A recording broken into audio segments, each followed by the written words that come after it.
Manusia adalah makhluk yang sangat kompleks adanya, diciptakan oleh Tuhan Yang Maha Esa.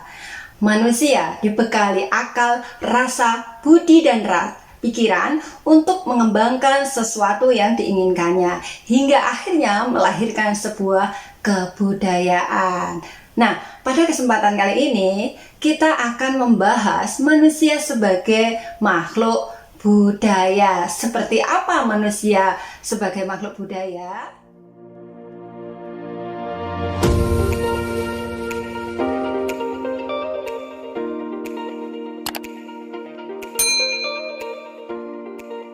Assalamualaikum warahmatullahi wabarakatuh.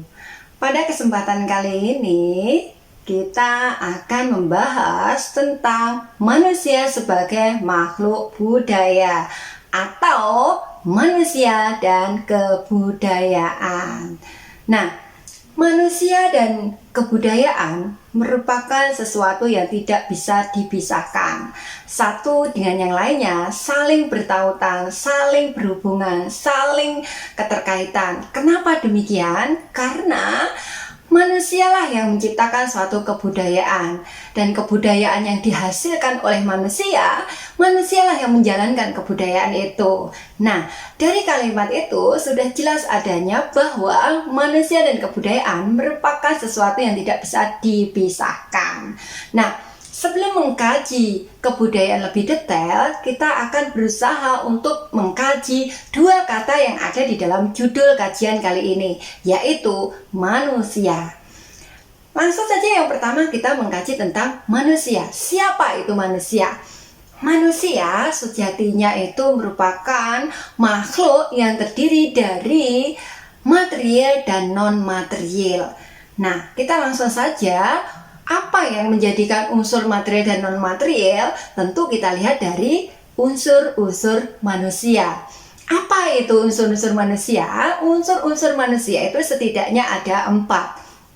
Yang pertama itu adalah unsur jasad atau unsur tubuh, atau bisa dikatakan juga fisik. Jadi kondisi fisik, kondisi tubuh kita sebagai manusia, di mana yang bisa kita lihat, kita raba, dan kita rasakan. Ini manusia.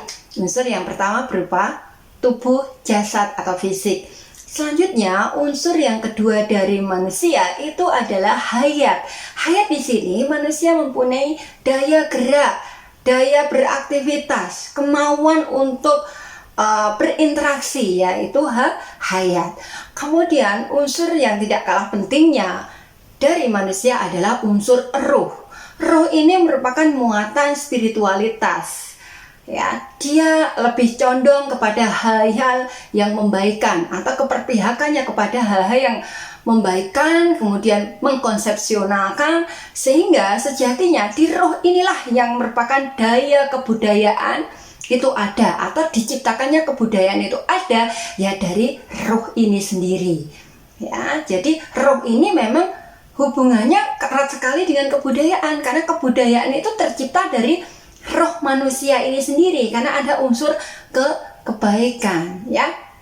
Seperti itu. Unsur yang keempat selanjutnya adalah nafs. Nafs itu adalah sifat keakuan atau keindividuan seseorang, apa yang dirasakan, keakuan, ya, seperti itu. Nah, berangkat dari 4 unsur yang ada di dalam diri manusia, seperti yang di awal saya katakan, semakin terjelaskan bahwa manusia itu terdiri dari unsur material dan non-material. Dari 4 unsur itu yang bisa kita lihat dari unsur material itu adalah fisik. Manakala ketika manusia itu meninggal, maka jiwa dan fisik ini akan pisah. Jiwa atau roh ini akan berpisah dengan badan, ya, di mana badan akan hancur.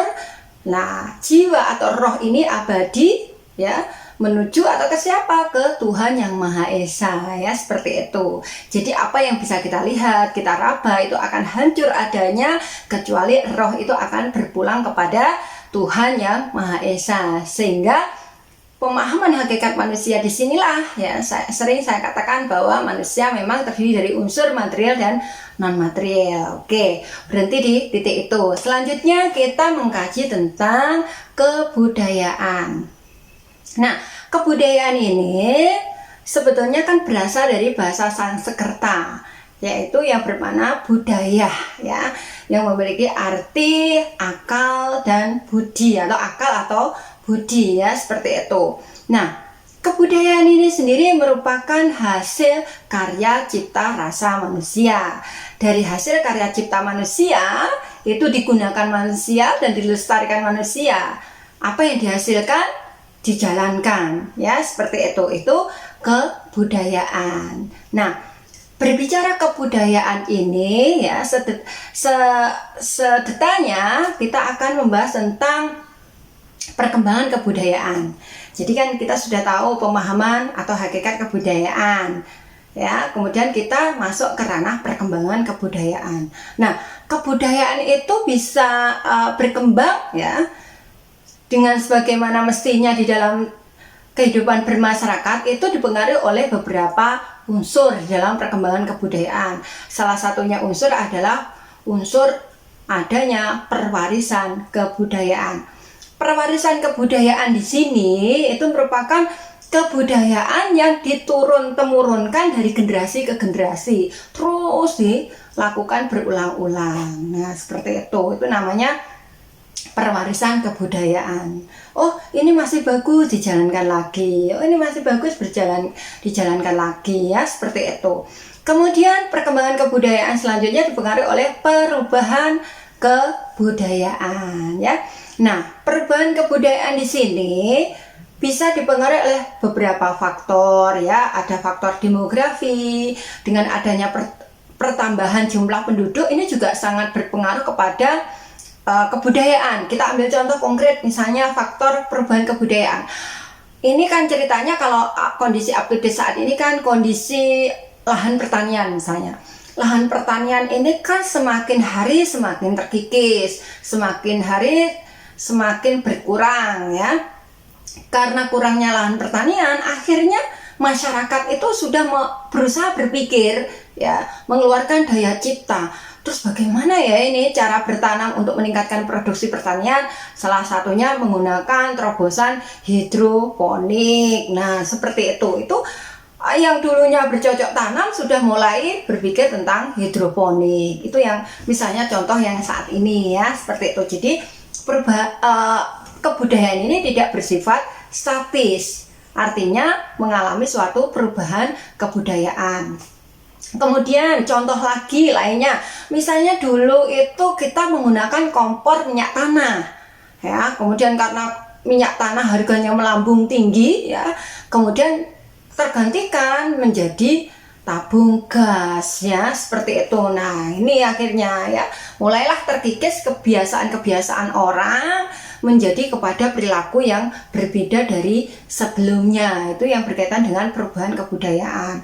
Kemudian perkembangan kebudayaan yang ketiga yang tidak kalah pentingnya adalah penyebaran kebudayaan. Nah, penyebaran kebudayaan ini juga bisa dipengaruhi oleh faktor asimilasi ya. Kemudian bisa pengaruh dari sistem sosial atau interaksi. Ya, intinya ke sana. Nah, berangkat dari perkembangan kebudayaan ini yang barusan saya sebutkan, sejatinya tidak lepas dari permasalahan kebudayaan. Jadi apapun dalam kehidupan ini, ketika ada perkembangan, di dalamnya ada dinamika, pasti di dalamnya ada persoalan. Begitu juga dengan kebudayaan di tengah-tengah manusia, itu tidak lepas dari permasalahan itu sendiri. Nah, permasalahan di sini, permasalahan kebudayaan ini berawal dari dua faktor sebetulnya. Faktor pendorong perubahan dan faktor penghambat perubahan. Perubahan di sini adalah perubahan kebudayaan maksud saya ya. Nah, yang pertama dari permasalahan kebudayaan dari faktor pendorong. Nah, pendorong perubahan kebudayaan ini ya salah satunya ya faktor ekonomi.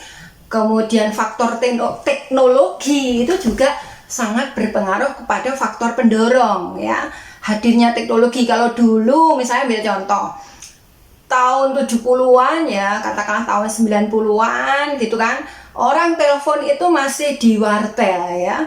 Nah sekarang sudah pegang ponsel semua, berarti kebudayaan ini ada unsur mendorong untuk berubah ya. Wartelnya terlambat alias nggak laku, ganti ke ponsel, begitu. Itu faktor teknologi. Jadi malah mendorong perubahan kebudayaan. Ini contoh konkret yang dari saya. Mungkin nanti peserta yang ada di sana atau teman-teman yang di luar sana punya contoh lain. Nah, kemudian ambil contoh lagi di era saat pandemi saat ini. Nah, dulu kita seringkali beli pulsa, misalnya beli pulsa di orang-orang yang jual pulsa ya, warung pulsa begitu ya. Nah sekarang ini karena pengaruh teknologi akhirnya orang beli pulsa itu sudah jarang.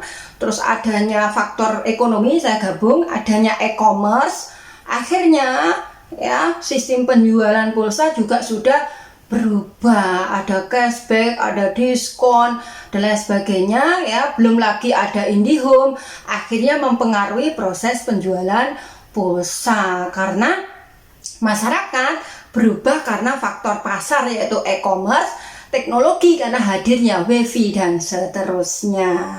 Nah seperti itu ya, intinya itu faktor yang mendorong perubahan dari faktor ekonomi dan teknologi. Sudah banyak berubah yang jelas ya.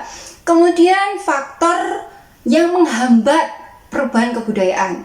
Faktor yang menghambat perubahan kebudayaan ini ya berangkat dari keyakinan, terus kemudian faktor keagamaan yang dianut, kemudian faktor kepercayaan. Nah, ini biasanya akan sulit untuk berubah karena sesuatu yang sudah diyakini, tapi tergantung mindset individu dari individu satu dengan yang lainnya ya, seperti itu.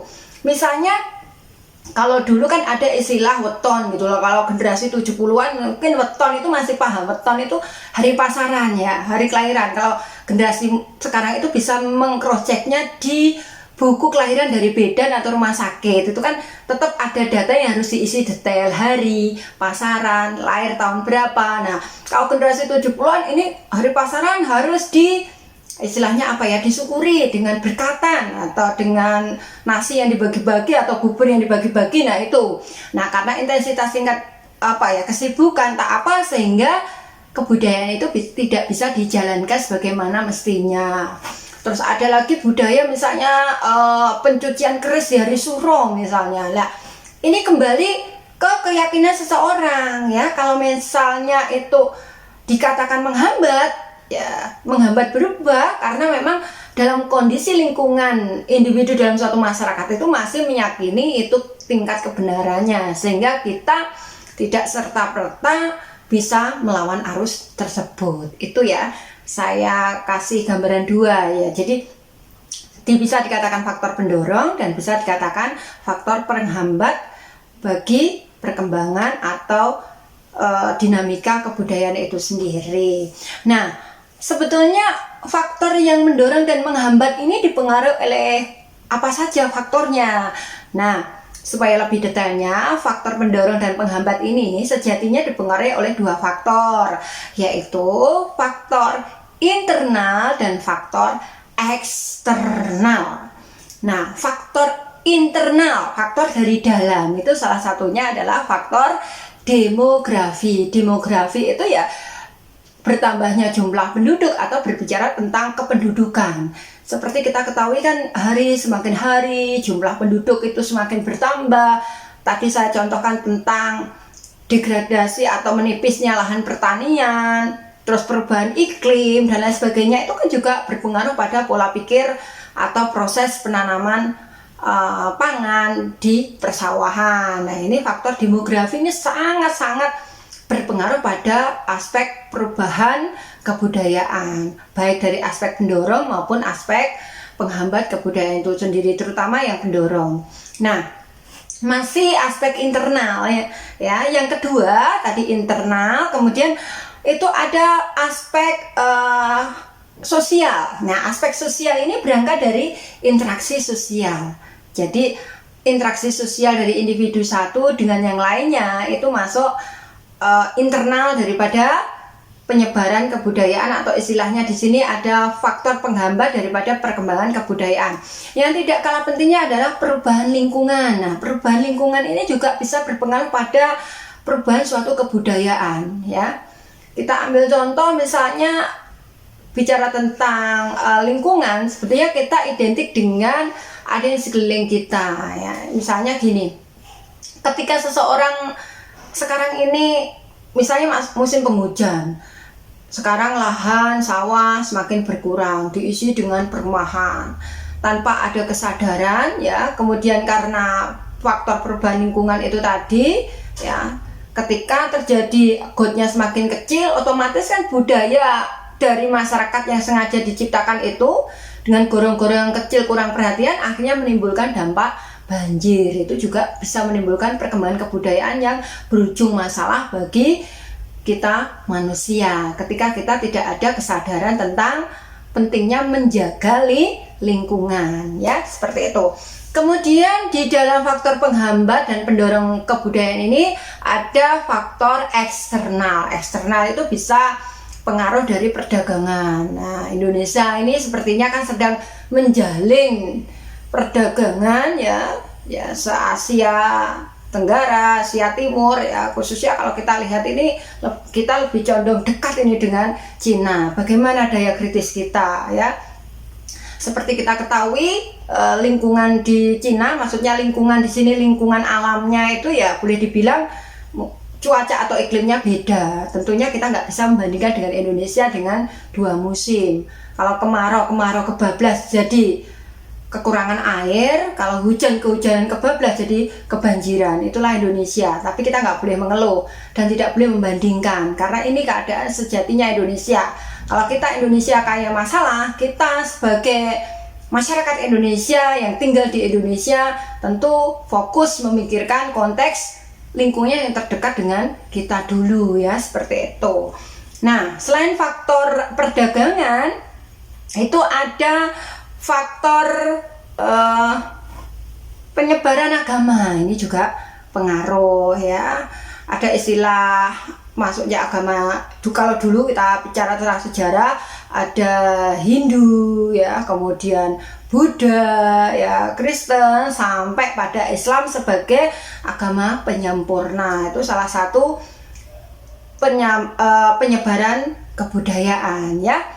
Nah, seperti itu. Terus kemudian dari faktor permasalahan kebudayaan di sini, dari faktor pendorong dan penghambat, sekiranya memberikan pemahaman kepada peserta di luar sana bahwa proses kebudayaan ini perlu dipahami sejatinya melalui proses belajar, mulai dari internalisasi, kemudian mulai dari proses sosialisasi, enkulturasi, ya, dan alkulturasi. Nah, nanti bisa peserta pelajari lebih detail sejatinya bagaimana proses internalisasi, kemudian difusi, akulturasi, enkulturasi, atau pembudayaan. Ini lebih detailnya silakan nanti dipelajari di modul yang saya sampaikan di aplikasi. Ini kan sebagai perwakilan secara visual, saya menemui peserta, salah satunya saya tambahi dengan materi dengan cara seperti ini. Nah,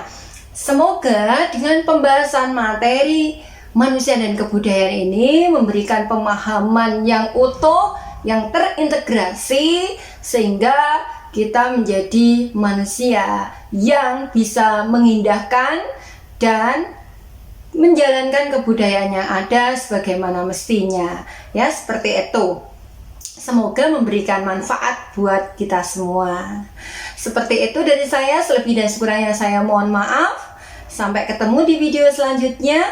Wassalamualaikum warahmatullahi wabarakatuh.